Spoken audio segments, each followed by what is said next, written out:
नमस्कार दोस्तों, मैं डॉक्टर सोनू भारद्वाज हमारे YouTube channel RTJCO academy Kannauj पर आपका हार्दिक स्वागत करता हूं।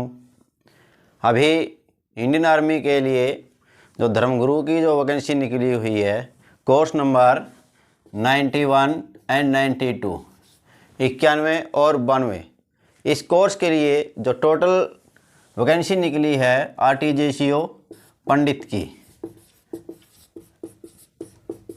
RTJCO पंडित, तो इसकी जो टोटल पोस्ट है वो है 108।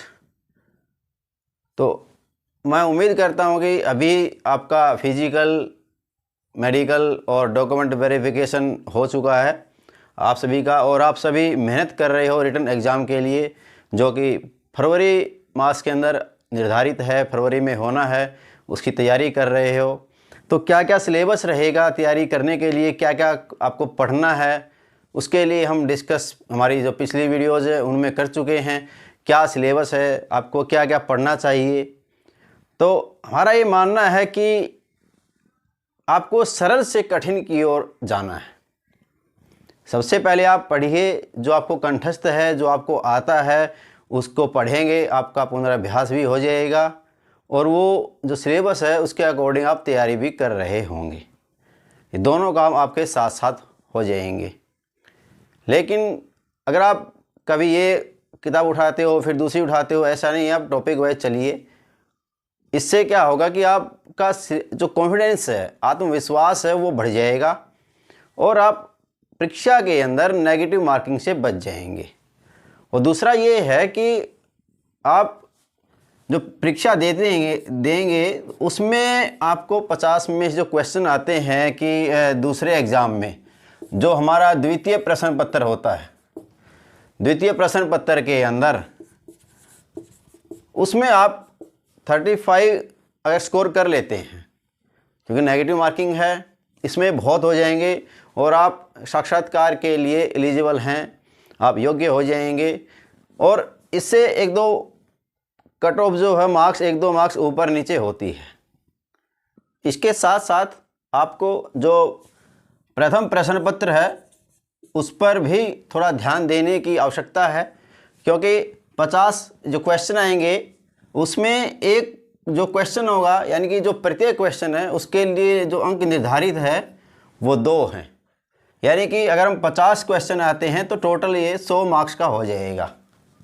और साथ साथ में जो प्रथम पत्र है उसमें भी 50 क्वेश्चन आपको मिलेंगे। तो आपको तैयारी कैसे करनी है, जो प्रथम प्रश्न पत्र है उसके लिए जो किताबें हैं, जैसे लूसेंट की जीके हैं, आप उसको पढ़ लीजिए, केन पब्लिकेशन की है उसके पढ़ लीजिए, और बहुत सारे एडिशन मिल जाएंगे आपको जिसमें आप तैयारी आप आराम से कर सकते हो।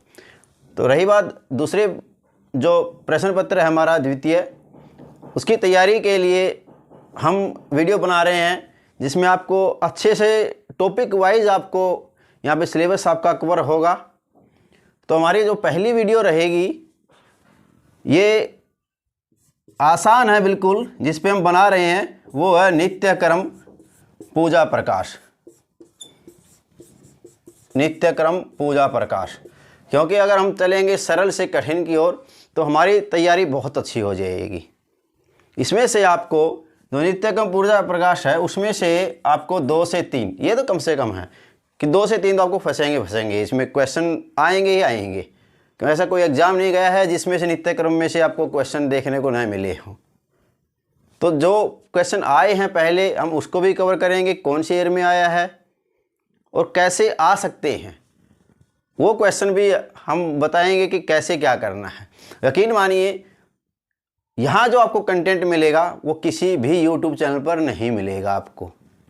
हम डायरेक्ट किसी भी प्रश्नोत्तरी से नहीं पढ़ा रहे कि वहाँ से उठा यहाँ चिपका दिया। मेहनत करके पूरी किताब में से कैसे कैसे क्वेश्चन बन सकते हैं, उन क्वेश्चनों को ढूंढ करके आपके सामने लेकर आएंगे।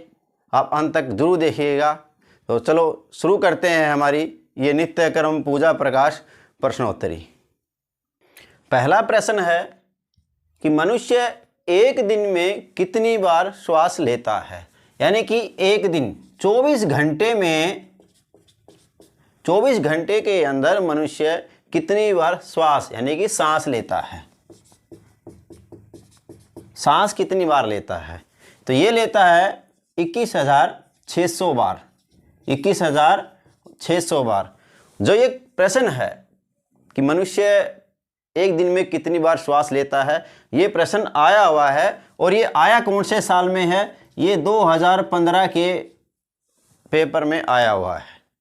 जो RTJCO पंडित का 2015 में जो एग्ज़ाम हुआ था, परीक्षा हुई थी, तो उसके अंदर ये क्वेश्चन आया हुआ है कि मनुष्य एक दिन में अर्थात 24 घंटे में कितनी बार श्वास लेता है। तो ये इसका उत्तर है 21,600 बार। अगला प्रश्न है कि मनुष्य को कितने कर्म प्रतिदिन करने चाहिए, यानी कि जो मनुष्य है वो प्रतिदिन कितने कर्म करने चाहिए उसको, यानी कि 6 बार षट कर्म करने चाहिए। वो कौन कौन से हैं? जैसे स्नान है, जप, संध्या, बलि वैश्वदेव, अतिथि सत्कार और देव पूजन। स्नान, जप, संध्या, बलि वैश्वदेव, अतिथि सत्कार और देव पूजन, ये जो षट कर्म हैं ये मनुष्य को प्रतिदिन करने चाहिए। और इसका वर्णन जो है वो किया गया है बृहद पाराशर स्मृति के अंदर। अगला प्रश्न है कि हाथ के मध्य भाग में किस देवी का वास होता है? हमारा जो हाथ है उस हाथ के मध्य भाग में किस देवी का वास होता है? तो वास होता है सरस्वती देवी का। कराग्रे वस्ते, तो कराग्रे वस्ते लक्ष्मी, जो कराग्र हमारा हाथ है, कर माने हाथ, उसके अग्रभाग में लक्ष्मी का वास होता है। कर मध्य सरस्वती, कर मूले स्थितो ब्रह्मा प्रभाते कर दर्शनम। जो मंत्र है इससे स्पष्ट है कि कर जो हमारा हाथ है उस हाथ के अग्रभाग में लक्ष्मी का वास होता है और हाथ के मध्य भाग में सरस्वती देवी का वास होता है। और कर के मूल में, हाथ के मूल में जो है कर मूले स्थितो ब्रह्मा का वास होता है। अगला है कि भूमि के पति का क्या नाम है? भूमि यानी कि पृथ्वी, पृथ्वी धरती के पति का क्या नाम है? तो ये नाम है भगवान श्री हरि यानी कि विष्णु भगवान, श्री विष्णु भगवान। और ये जो प्रश्न है ये भी आया हुआ है। और ये कब आया था? ये 2018 की जो परीक्षा हुई थी उस परीक्षा के दौरान ये पेपर में ये आया हुआ था कि भूमि के पति का क्या नाम है? भगवान विष्णु। मंत्र है, जब हम सुबह उठते हैं और पृथ्वी को जब हम छूते हैं सुबह सुबह तो नमस्कार करते हैं। समुद्र वसने देवी परवस्तन मंडिते विष्णु पत्नी नमस्तुभ्यम। तो यहाँ पे विष्णु पत्नी स्पष्ट लिखा गया है कि विष्णु पत्नी नमस्तुभ्यम पाद स्पर्श क्षमस्व में। तो भूमि के पति का नाम क्या है? भगवान विष्णु। और ये आया था 2018 में। पृथ्वी के वस्त्र रूपी किसे कहा गया है? वस्त्र रूपी तो किसे कहा गया है? पहाड़ को कहा है या किसे कहा गया है? तो ये कहा गया है समुद्र को। समुद्र को पृथ्वी के वस्त्र के रूप में स्वीकारा गया है, कहा गया है। जैसे मंत्र में है, हम सुबह उठते हैं तो कहते हैं समुद्र वसने देवी। तो समुद्र वसने, वसन होता है वस्त्र, वसन होता है वस्त्र। समुद्र वसने देवी, तो वसन के रूप में समुद्र को पृथ्वी के वस्त्र के रूप में स्वीकार किया गया है। अगला प्रश्न है, हंसोहम जप का वर्णन किस पुराण में है? जो अजपा जप होता है हंसोहम, तो पूरा रहेगा ये हंस प्लस सोहम।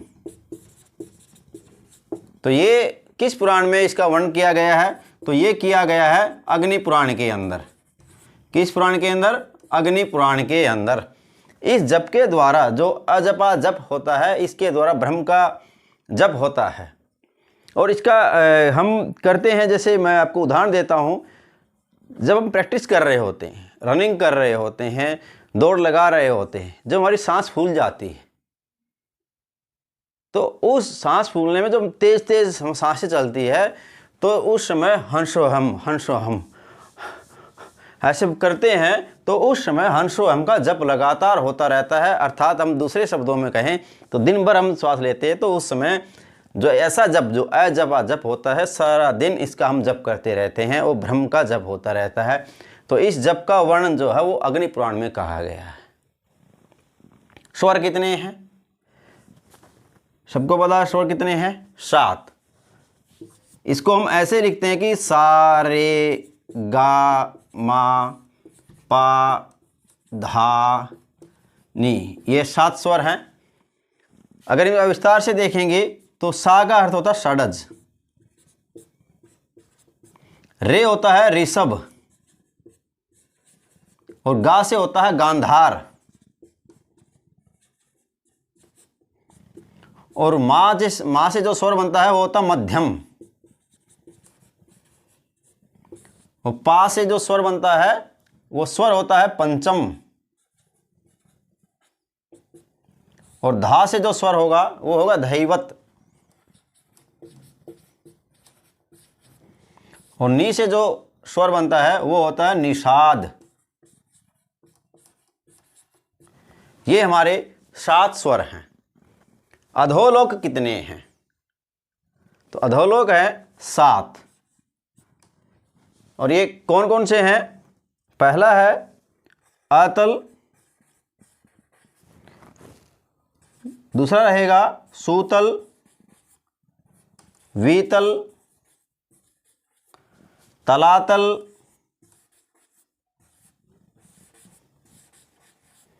महातल,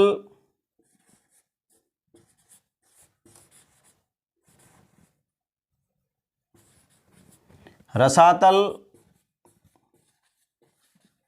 और 7वां जो है वो है पाताल। तो ये 7 अधोलोक है हमारे। आतल, सूतल, वीतल, तलातल, महातल, रसातल और पाताल, ये हमारे 7 अधोलोक हैं। अगला प्रश्न है चिरंजीवी कितने हैं? तो चिरंजीवी है हमारे 7। कितने चिरंजीवी हैं? 7। कौन कौन से हैं? अश्वत्थामा, बलि, व्यास, विभीषण, हनुमान, कृपाचार्य और भगवान परशुराम। ये हमारे 7 चिरंजीवी हैं। अगला प्रश्न है कि देव तर्पण में मुख किस दिशा में होता है? जब हम तर्पण करते हैं तो देवता के लिए, तो उस समय हमारा मुख किस दिशा में होना चाहिए, यानी मुख किस दिशा में होता है? तो ये होता है पूर्व दिशा में।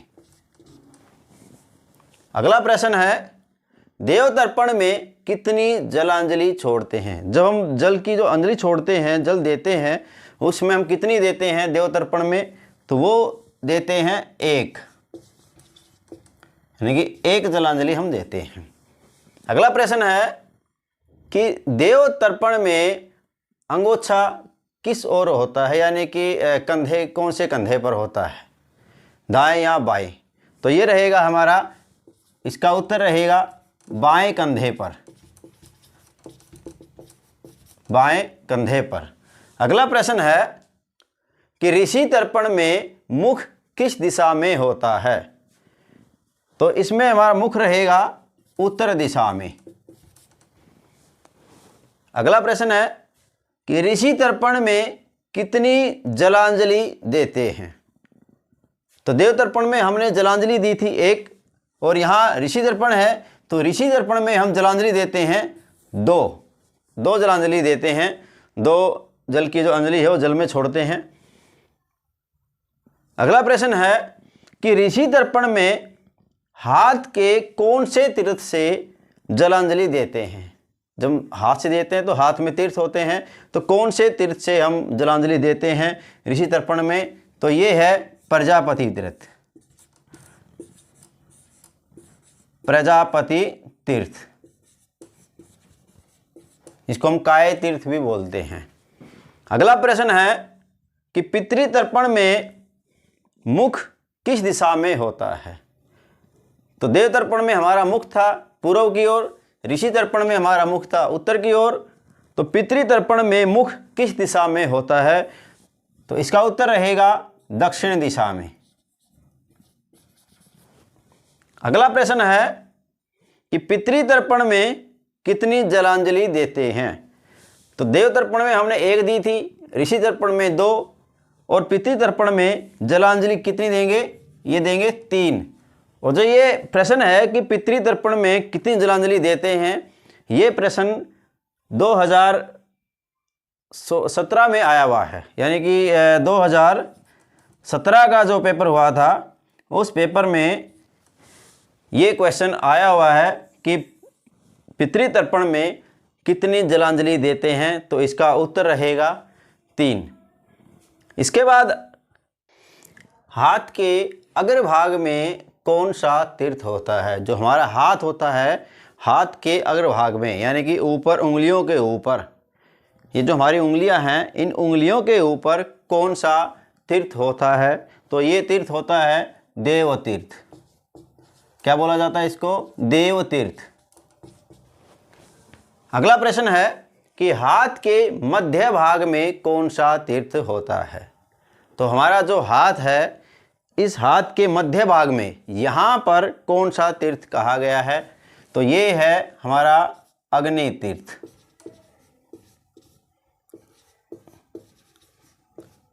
ये हमारा अग्नि तीर्थ है। लेकिन यहाँ पे एक प्रश्न और बनता है कि ये जो अग्नि तीर्थ है ये हमारे इस हाथ में होता है, दाहिने हाथ में। जो हमारा बायां हाथ है, उस बाएं हाथ के मध्य भाग में जो तीर्थ होता है उसको बोला जाता है सोम तीर्थ। उसको बोला जाता है सोम तीर्थ। ये हमारा बाएं हाथ में होगा। लेकिन ये जो अग्नि तीर्थ है, ये तीर्थ रहेगा हमारा दाएं हाथ के। दाएं हाथ के मध्य भाग में जो तीर्थ होता है वो होता है अग्नि तीर्थ, और बाएं हाथ के में जो मध्य में जो तीर्थ होगा उसको कहा गया है सोम तीर्थ। अगला प्रश्न है कि हथेली के ऊपर इस भाग में, हथेली के यानी इस भाग में कौन सा तीर्थ होता है। तो ये तीर्थ होता है प्रजापति तीर्थ।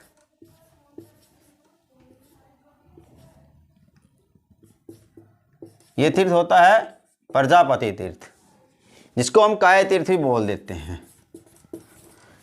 अगला प्रश्न है कि तर्जनी और अंगूठे के मध्य कौन सा तीर्थ होता है।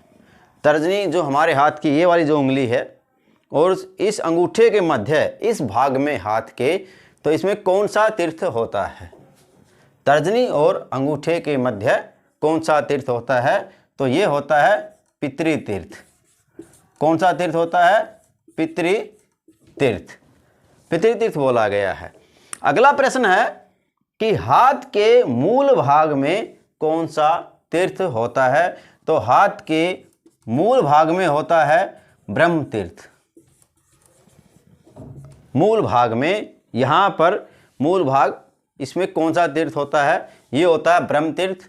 और जो ऊपर जो होता है उंगलियों के ऊपर हाथ की, वो होता है हमारा देव तीर्थ। अगला प्रश्न है कि यज्ञोपवीत में लगी हुई गांठ को क्या कहते हैं। यज्ञोपवीत में लगी हुई गांठ को क्या कहते हैं। तो इसे कहते हैं प्रवर। प्रवर की संज्ञा दी गई है कि यज्ञोपवीत में जो हम गांठ लगाते हैं, जो गांठ लगी हुई होती है, उस गांठ को प्रवर बोला जाता है। अगला प्रश्न है कि यज्ञोपवीत कितने अंगुल का होता है। यज्ञोपवीत जो है वो होता है 96 अंगुल का। और जो ये प्रश्न है कि यज्ञोपवीत कितने अंगुल का होता है, ये प्रश्न भी आया हुआ है। कब आया था, ये आया था 2015 में। 2015 में जो परीक्षा हुई थी, उस परीक्षा के अंदर ये प्रश्न आया हुआ था कि यज्ञोपवीत कितने अंगुल का होता है। 96 अंगुल का होता है, जिसमें 64 कलाएं होती है प्लस 32 हमारी विद्या बताई गई है, और ये दोनों मिला करके 96 बन जाते हैं।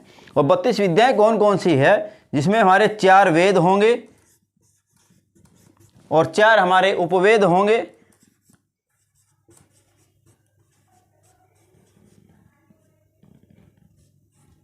छह हमारे वेदांग होंगे,